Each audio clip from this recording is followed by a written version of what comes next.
Okay, I'd like to begin today by acknowledging the traditional owners, the Wurundjeri people of the Kulin Nation, whose ancestral land the VMDO office is situated, where I'm joining this Zoom meeting from today, and pay my respects to their elders, past and present.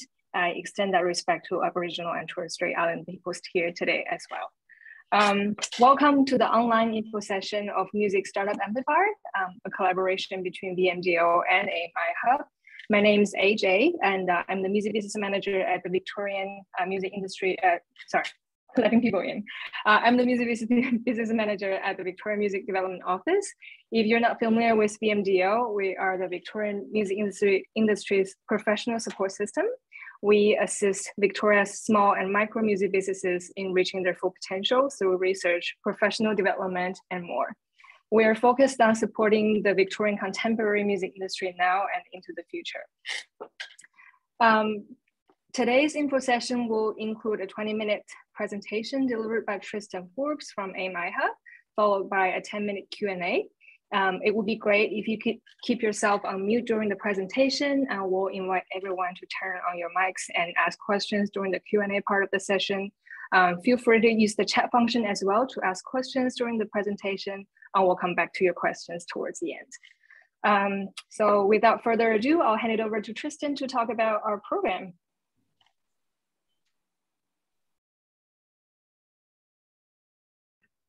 Hi, everyone. Thanks so much for coming today. It's great to be starting to get the word out to music innovators in the industry. And we're really excited to be able to offer you a fantastic program. So I'm looking forward to introducing that to you. But firstly, I'd just like to start by telling you a little bit about the iHUB.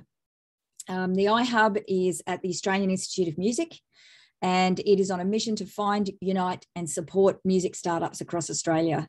We are building a community that is really future focused, and it involves a whole lot of people within the industry, a whole lot of experienced entrepreneurs, as well as venture building experts and investors. And the goal of the AIM iHUB is to amplify the success of music startups.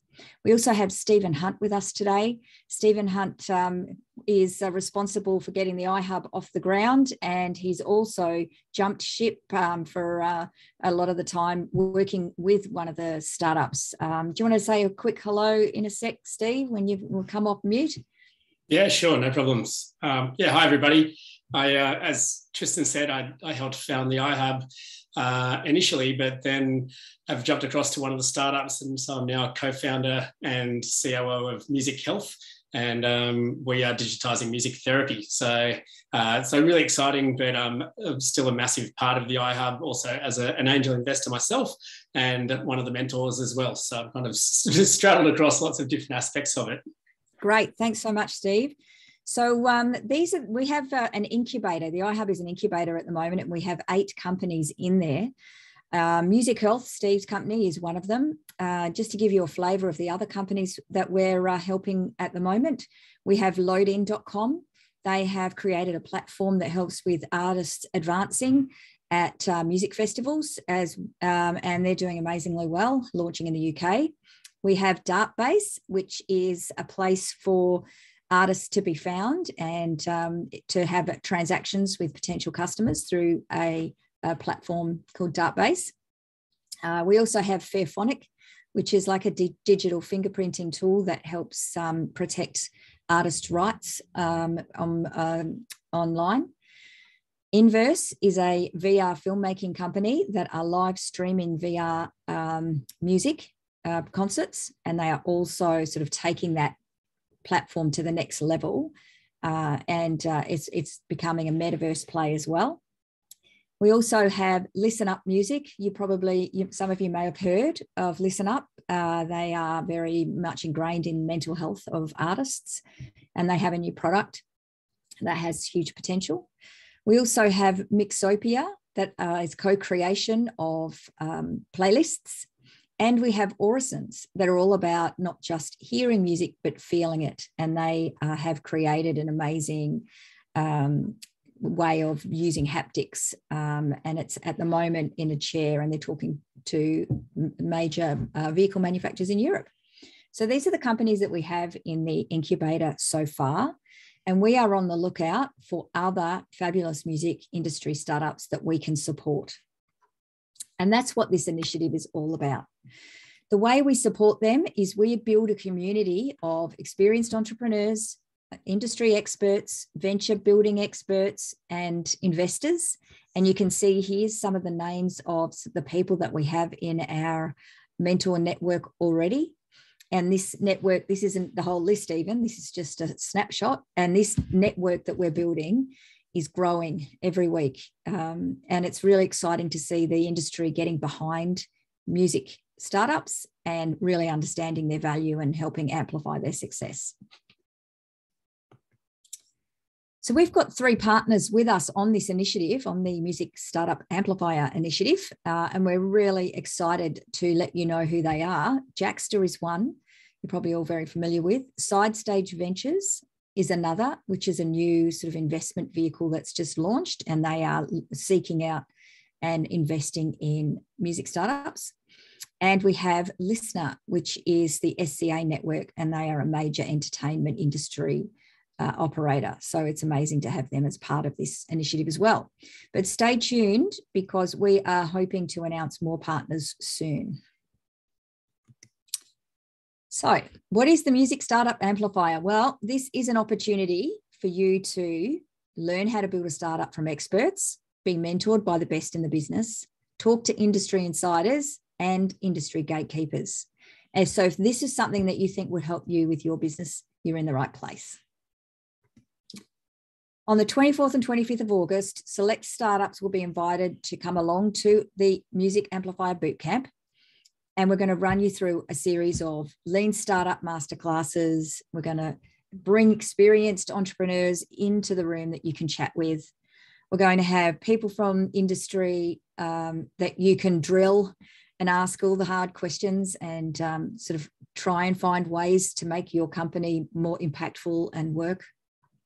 We're also going to provide you with one-on-one mentoring sessions with experts.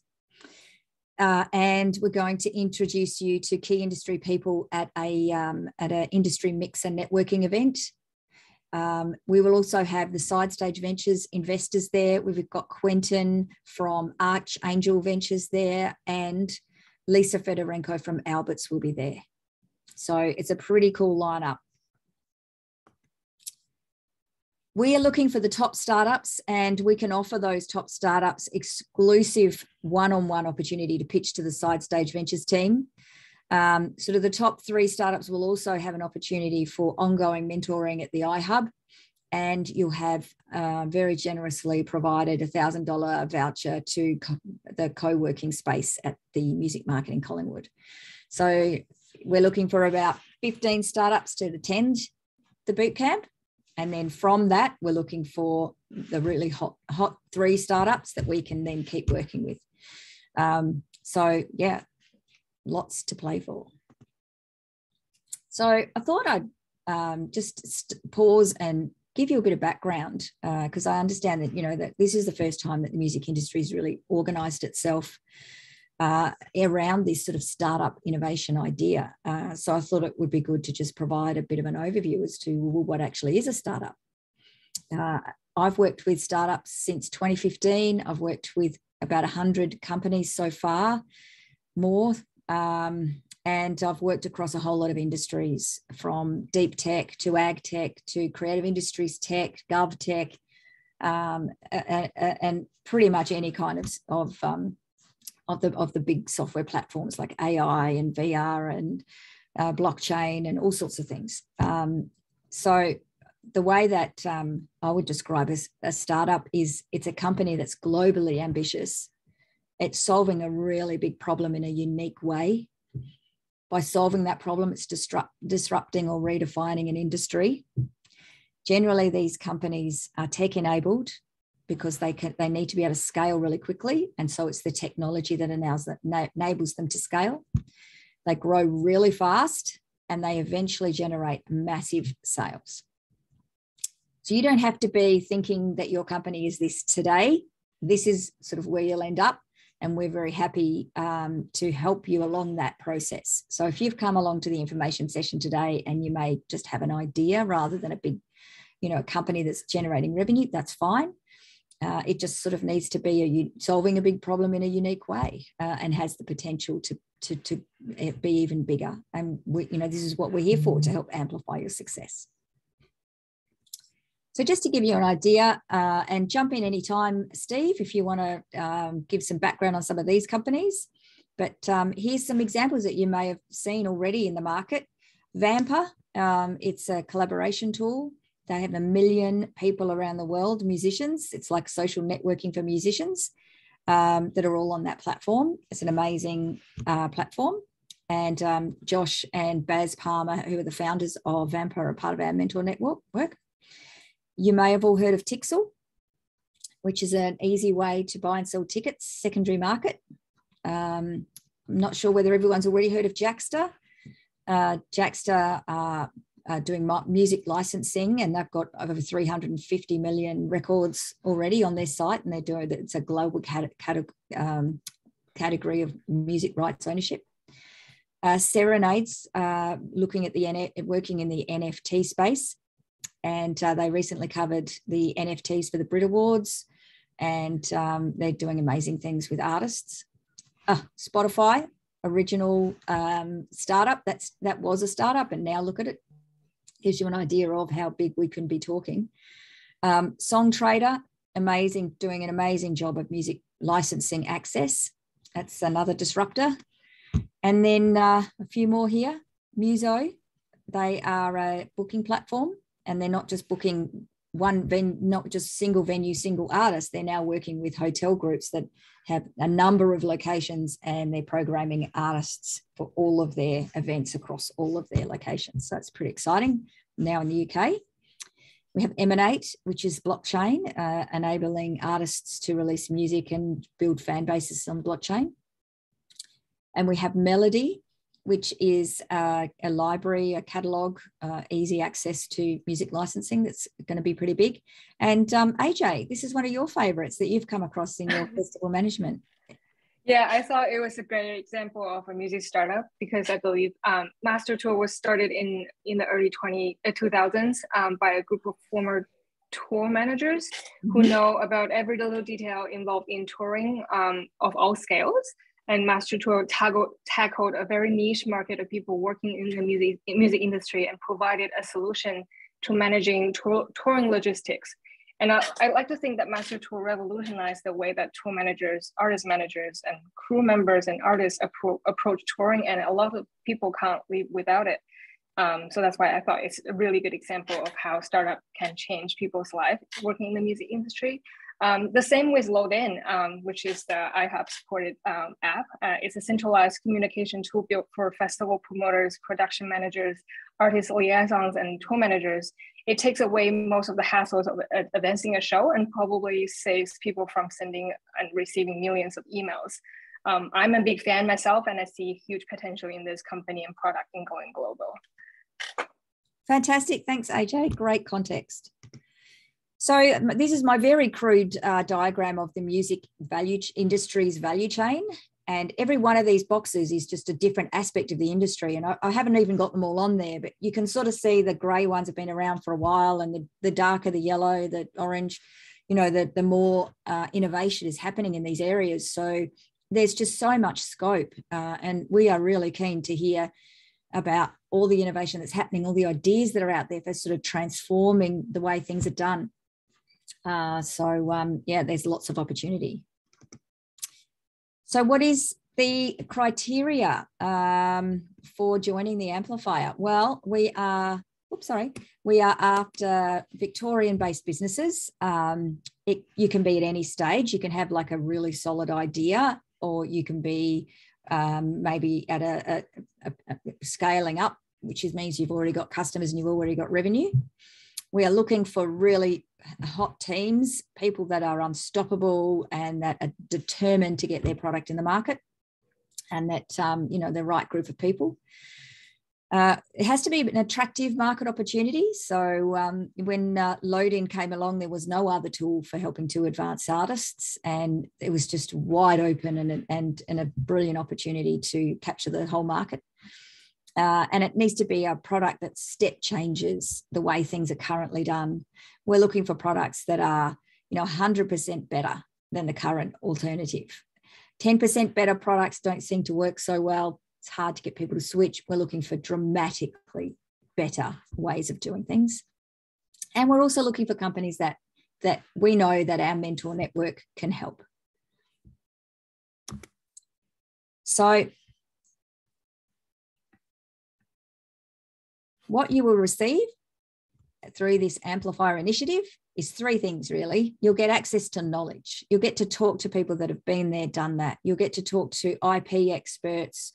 You'll get to talk to investors. You'll get to talk to lean startup experts, and you'll get a whole lot of knowledge. You'll also be able to talk to music startup entrepreneurs, and we are connected to quite a few of them, and entrepreneurs from the wider ecosystem. And you'll be able to hear their stories, and they'll be able to give you tips for, when we had this blocker, we unblocked it this way. And it's great to be able to share all those stories. It's really amazing hearing entrepreneurs share all their stories. As well as that, you'll get intelligence. We're going to have industry experts in the room. Maybe they're even your potential customers. They'll be able to provide you with links to artists if that's who you're building a product for. As well as, help you understand the complexity of rights management and all of those difficult things to navigate around in the music industry. So it's a 2-day, 24, 25 August. Day one, we're going to start with a whole lot of startup smarts. We're going to do some lean startup masterclasses. We're going to have some entrepreneurs come in and chat with you. And then in the afternoon, we'll get the industry in, and you can grill them and chat with them about your specific ideas. That night, we'll have an industry mixer event where you can network with the industry. Coming back in day two for some mentor meetings, we'll give you an opportunity to spend 20 minutes or so with 3 or 4 different mentors that you'll be able to then keep in touch with. And in the afternoon, we'll help you with your storytelling and your pitching. And we'll have the likes of Quentin Wallace from Archangel Ventures and possibly Lisa Fedorenko from Albert's there for you to pitch to. So it's going to be a huge couple of days. Hopefully you'll come away from it with a whole lot of ideas, and it will really help advance your thinking about where you can take your company. So far, this is our lineup. We haven't really even started reaching out to our network to lock people in yet, but we already have Ali Galloway from Jackster, Quentin Wallace from Archangel, Lisa Fedorenko from Alberts, Matt Saraceni, who's from Listener, Stephen Hunt, who's here today, will be there, as well as Al Gibb, who has worked with a number of startups and is currently heading up a gaming company. He works with a lot of creative industry startups. So this is just the tip of the iceberg. We have some announcements which we hope to be able to make soon, just waiting for approvals, really. So I'm pretty excited to be able to offer you guys this opportunity. So all we need to do now is let you know how to apply. If you go to the VMDO website, you'll see the links there. You have till the 31st of July. So, and if you need a hand, if you want to just send us an email or reach out, then we'll be happy to answer any questions. But while we're here all together, we'd love it if you had any questions you wanted to put to us straight away.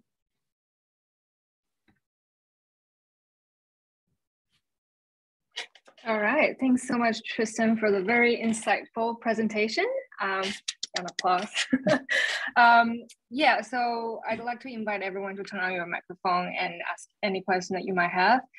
For those who joined us a little bit late, this recording will be made available on VMDO's website for you to rewatch. You can put questions in the chat too, if you like. Can we have like a show of hands as to who thinks they've got a company that they'd like to apply? Think, yeah, excellent, great, can't wait to hear about it. Feel free to share if you want to here. Do you have any? Is it clear how you apply? Any questions? Mark, good on you, Mark. Hi, I had a question. Hi, my name is Michael. I'm from Soundsmith. Hi, Michael. Hi, thank you for the presentation. It was really nice. I don't know if I missed this at the start, but how long has this been running for? Oh, yeah, that's a good question. Well, the iHUB's been around for about 18 months, I'd say, yeah. But this is like a little initiative. We are now, a lot of the startups that have come our way have been referred to us, so we've just known about them. This is our opportunity to really start letting people know that we're here and putting our feelers out to see how many companies are out there that we can support.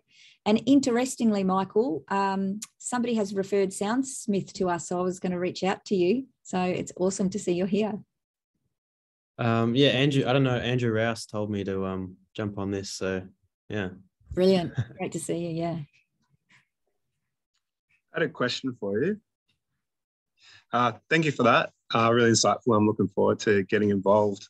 My question was, if you have a business idea that seems kind of somewhat similar to something that's already going, but it's still a great idea, is it sort of maybe a matter of redefining the market segment that you're aiming at or something like that, or you need to go back to the drawing board? Well, it's a difficult one. Really, we're after things that are as unique as possible, but there are a number of ways of sort of solving a big problem, and often startups come about it from a few different directions. So I would still encourage you to apply, and maybe that's something that, you know, we can have a chat about. You know, are you attacking it in the most beneficial way? You know, is your intelligence about the problem the better or worse than the startup that's already doing it? But if that company is really established and you are going to be sort of directly competing, then yeah, and you know, it's probably better to think of another way to capture the market. Yeah, cool. Thank you for that.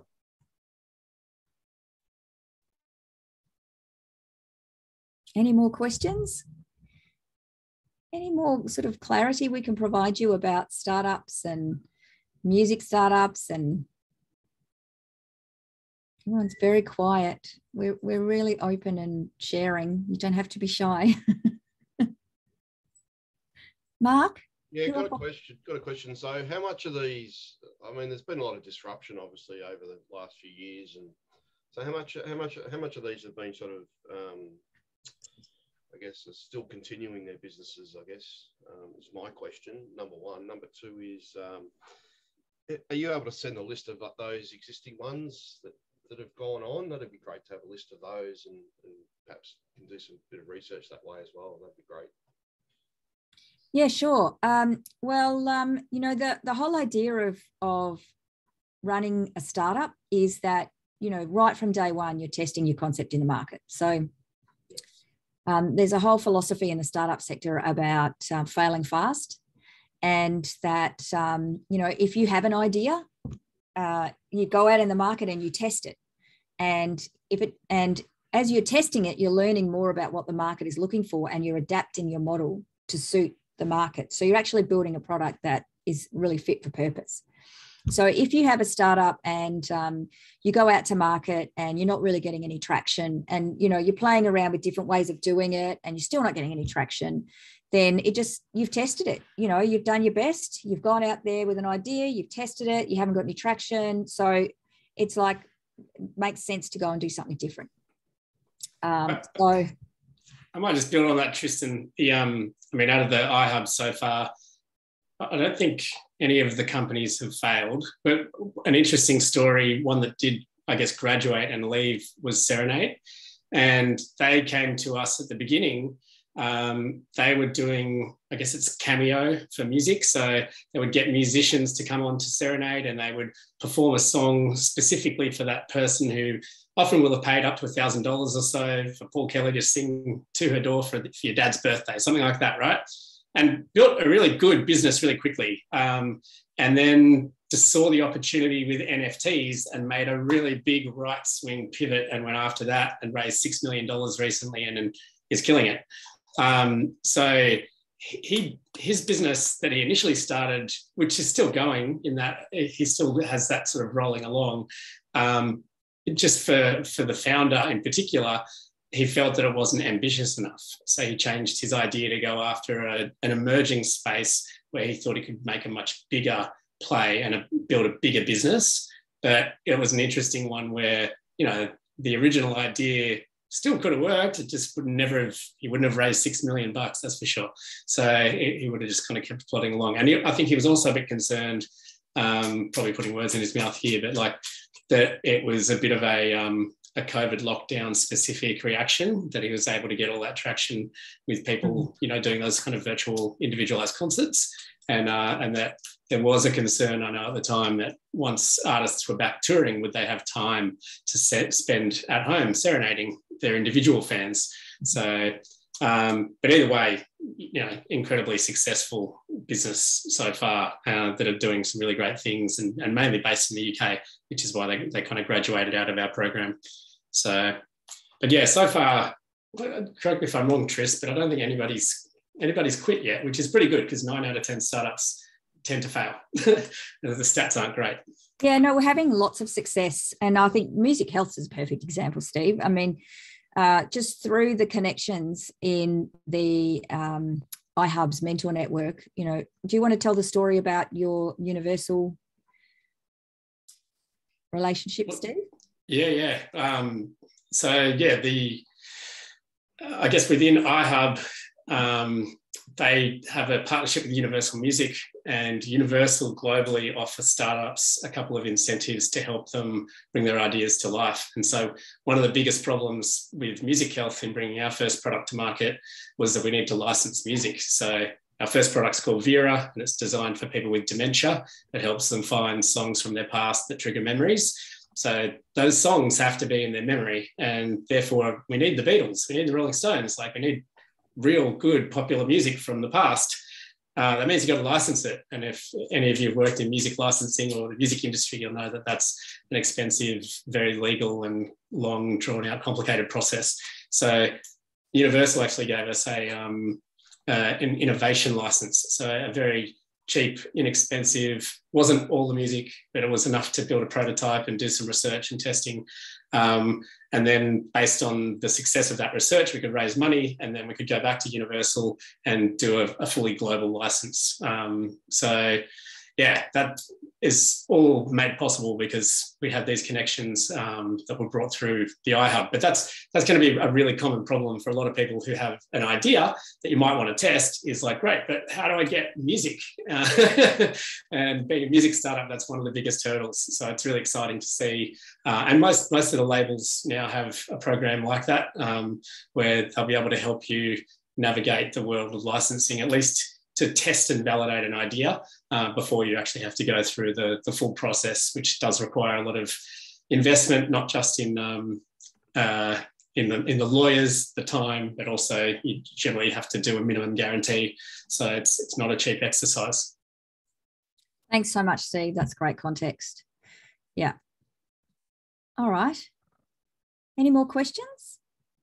Sorry, my other question I've got is, where are the main gaps in the industry at the moment? I find the main gaps are probably engagement with radio and commercial radio.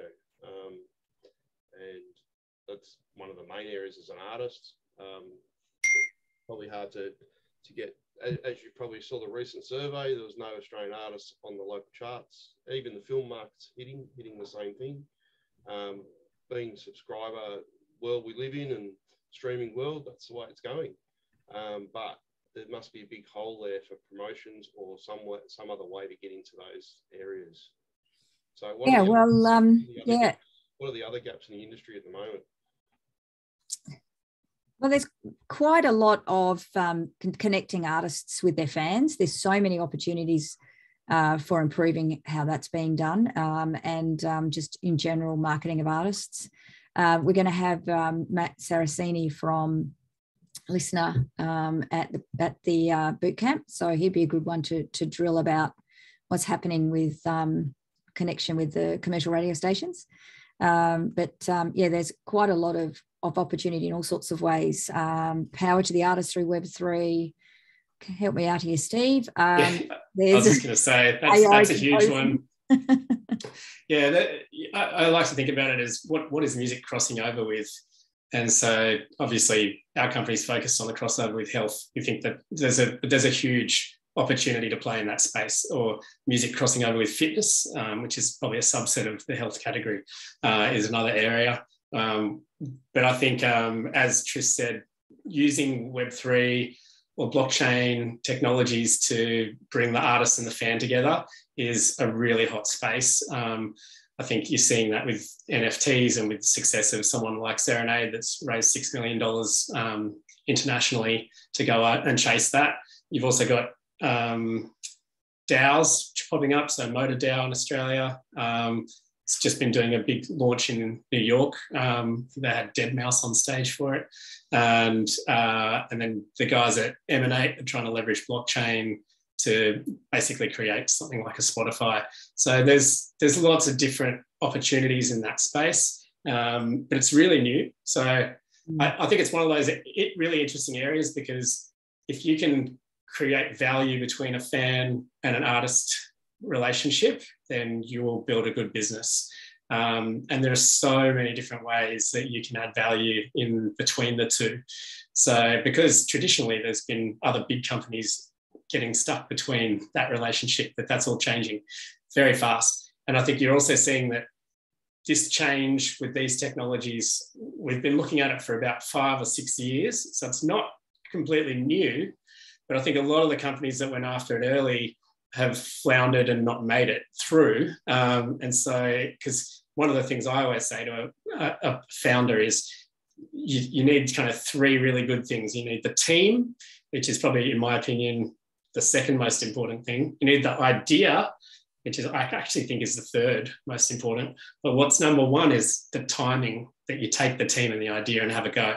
And so, as an example, like, Uber could never have been born if we didn't have smartphones with GPS. So, but, if you had an idea for Uber when you knew that Steve Jobs was developing an iPhone that was going to have a GPS, you could have got ahead of it and perhaps delivered something before them. So it's all about timing. And a lot of the time when you're trying to think of your idea, I think it's really important to think about what technologies are in play now, but then also what technologies are going to be in play in 5 years. So what can your phone do in 5 years? What can a watch do? What will glasses be able to do? What does VR look like in 5 years? And start building for that reality, because it's going to take you 5 years to establish a company anyway. And if you've thought through what the world looks like by the time you've actually established and created a market, then you can be incredibly successful. But if you're building for today, then there's a good chance today won't be today. It'll look very different. Yeah, so great point. Yeah. Another bit of advice. Yeah. I mean, the entrepreneurs that have a vision are the ones, and it's a big vision. And, it sounds counterintuitive, but it's actually easier to sell a big vision than a small one. So really encourage you to, think outside the square. We see a hand from Liz. Liz, would you like to ask the question? Yes, thank you. I was trying to use the hand. I don't normally. I usually just start. Thanks for doing that. You're welcome. That's okay. Hi, everyone. I have a practical question that's occurred to me while you were talking through some of the people you've got partnering. Great range of partners there too, by the way. Congratulations. If you're disrupting, you may still have some unique ideas that you're bringing that some of your partners would like to use. Mm-hmm. So they're essentially competitors. It might be a new disruption that they haven't thought of yet, but how do you manage that? Because sometimes you can have NDAs and everything, but of course you can't have your idea popping up in someone else's business down the track. How do you manage that through the accelerator? Well, generally I find that, in all of my experience, big companies are really terrible at innovation. And so they're very unlikely to steal your idea. They're more likely to acquire you. So that would be the dream. But I'm thinking more of the other ones who are your startups who are successful, who are part of your partnership there. There's a few there that my ideas, some would feed into what they do and would actually give them a great value add. Right. So yeah. Well, look. How do you manage that for IP? Well, it would be on a case-by-case basis. You know, like if, for example, you had a product that was potentially beneficial to music health, but you didn't want them in the room, then, you know, we could look at that at the time. But you know, it's pretty rare. We generally all try and help each other out. So I guess that's, you know, that's one of the amazing things about the startup sector is you know, like there'll be all these experts in the room, but you'll learn as much from other startups that you meet along the way as you will from all of the experts. So, you know, the more we can get people collaborating, the better. It's you know, if we come up if we come up to an issue, then we'll deal with it then. Yep, great answer, thanks. All right. Okay, well, if that's all the questions, we might close the session. AJ, however, don't go yet. Yeah, thanks, Tristan, for the great presentation, and Stephen for sharing your thoughts and story as well. Tristan and I will stay behind for a few minutes in case anyone wants to chat with us in breakout rooms. Everyone, please feel free to reach out to us to discuss your business as well via email. I'll just pop in our email address in the box now. And thanks everyone for joining us today. We'll see you again soon, hopefully receiving some applications. And if you know of anyone else who's innovating in the music sector, like we would love to hear from them. So please pass on all the details.